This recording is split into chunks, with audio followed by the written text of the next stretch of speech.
English का भी अपना एक अलग ही जलवा है। यदि इंग्लिश में आप कोई सेंटेंस बोलने में असमर्थ रहते हैं तो वहीं आप लोगों को हेजिटेशन होना शुरू हो जाता है और आप पब्लिक स्पीकिंग नहीं कर पाते हैं। पब्लिक स्पीकिंग करने के लिए आपके माइंड में हैंड टू हैंड एकदम सेंटेंस बनने चाहिए। आपको इंतजार नहीं करना चाहिए। जैसा हम हिंदी में किसी से बात कर रहे होते हैं वैसे हमें इंग्लिश में हमारे माइंड में से हिंदी में सेंटेंस आते रहते हैं, वैसे ही आप चाहते हैं, सभी चाहते हैं कि मेरे इंग्लिश में भी सेंटेंस आते रहे। तो आपको स्टडी करना पड़ेगा, मेहनत करनी पड़ेगी, उसके लिए बार बार आपको देखना पड़ेगा, बार बार आपको प्रैक्टिस करनी पड़ेगी। विदाउट प्रैक्टिस नथिंग हैपन्स, कुछ नहीं होता है। If you do practice everything happens, हर कुछ हो जाता है यदि आप प्रैक्टिस करते हो। तो सब कुछ जो बेस है वो प्रैक्टिस से बनता है और प्रैक्टिस से ही आपको रिजल्ट मिलता है। प्रैक्टिस करना बहुत जरूरी होगा। जितना आप लोग प्रैक्टिस करेंगे उतना आपको लगेगा कि मैं कुछ सीख रहा हूँ। एक दो दिन ऐसा लगेगा कि मैं कुछ नहीं सीख रहा हूँ, यार मेरी लाइफ में क्या हो गया है, व्हाट इज हैपनिंग, यार पता नहीं क्या हो रहा है।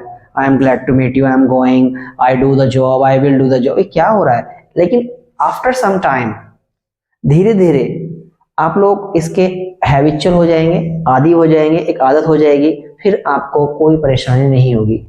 क्योंकि किसी चीज में आदत में आने के लिए थोड़ा सा समय तो लगता है, इट टेक्स टाइम। जब आपको आदत हो जाएगी इंग्लिश की तो डेफिनेटली आपको उसमें मजा आएगा, और जब आपको इंग्लिश बोलने में मजा आने लगेगा तो आप डरेंगे भी नहीं।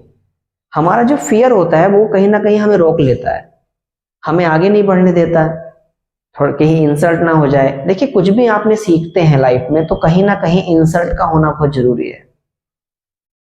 If you want to learn anything you have to be insulted. ये मजबूरी है आपकी, आपको इंसल्ट थोड़ा सा महसूस करनी पड़ेगी। क्योंकि आप बाइक चलाना सीखते हैं, एक दो बार गिरते हैं, डेफिनेटली इंसल्ट होती होगी। साइकिल चलाना सीखते हैं, एक दो बार गिरते हैं, इंसल्ट होती है। कार चलाना सीखते हैं, कहीं ना कहीं ठुकते होंगे स्टार्टिंग में, तो इंसल्ट होती होती है। इंसल्ट होती है तभी आप उस चीज को सीख पाते हैं, बार बार आप ध्यान रखते हैं, बार बार फोकस करते हैं। सेम इंग्लिश का भी प्रोसेस यही है। इंग्लिश में भी अगर आप बार बार प्रैक्टिस करेंगे, गलतियां करेंगे, सुधारेंगे, फिर गलतियां करेंगे, सुधारना बहुत जरूरी होगा। Doing mistake is not mistake, repeating mistake is mistake. गलती करना मिस्टेक नहीं है, गलती नहीं है, गलती को दोहराना गलती है। मान लीजिए आपने कोई सेंटेंस बोला, डू यू स्टडी, आपसे गलत हो गया, I am studying. Oh, sir ने पूछा था डू से, डू यू स्टडी, आपने कर दिया आई एम स्टडिंग, तो गलत हो गया।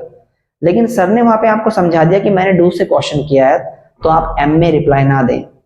Do you study, I study.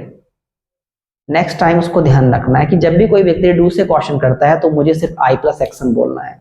Do you speak English, तो आई स्पीक इंग्लिश बोलना है। मना करना है तो डू मी नॉट लगा देना, I do not speak English. तो उसको ध्यान रखना है। अक्सर बच्चों से मैं मालूम करता हूँ डिड यू कम यस्टरडे, तो बच्चे कहते हैं आई डिड कम यस्टरडे। अगले दिन को पूछा डिड यू कम यस्टरडे, फिर आई डिड कम यस्टरडे। एक बार सर ने समझा दिया कि डिड यू कम यस्टरडे का मतलब होता है कि कल आप आए थे क्या, डिड यू कम यस्टरडे।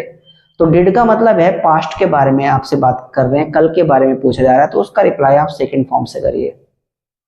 और जब सेकंड फॉर्म आता है तो बस आप आई के तुरंत बाद, यानी कि सब्जेक्ट के, डूअर के तुरंत बाद सेकंड फॉर्म रखिए। I came yesterday. Did you come yesterday, I came yesterday. Did you speak English, I spoke English. Did you take a bath, I took a bath. Did you meet me yesterday, I met you yesterday. Did you see me yesterday, I saw you yesterday. Did you write, I wrote. Second form ही आपके mind में आना चाहिए। मना करना है तो आप डिड के बाद में नॉट लगाइए, आई did not, I did not. और डिड के साथ में कई बार बच्चे बोल देते हैं, मैंने कहा डिड यू स्पीक इंग्लिश, तो बच्चों ने मना कर दिया, आई डिड नॉट स्पोक इंग्लिश। ओहो, स्पोक रख दिया, लेकिन डिड के साथ गलतियां हो गई, लेकिन वो गलती बार बार रिपीट नहीं होनी चाहिए। टीचर के बताने के बाद आप उसको फॉलो करें। डिड यू के साथ में जब भी डिड आएगा या आई डिड नॉट आएगा, वहां पे वर्ब का फर्स्ट फॉर्म आता है, एक्शन का फर्स्ट फॉर्म आता है। Did you come yesterday, I came yesterday. जैसे आप मना करेंगे, आई did not come yesterday. Did you speak English, I did not speak English. समझ में आ रहा है? सेकेंड फॉर्म बोलने में, मना करने में और पूछने में डिड के साथ में फर्स्ट फॉर्म आता है। Did you write, I did not write. कल लड़ाई की आपने, did you fight? No, I did not fight. Reply हाँ में करेंगे तो फाइट का सेकेंड फॉर्म रखेंगे, आई फॉट। कल आपने मुझे देखा, डिड यू सी मी? मना करना है, I did not see you. कल आपने मुझसे मुलाकात की, did you meet me? I did not meet you. इस तरह से आप प्रैक्टिस करेंगे।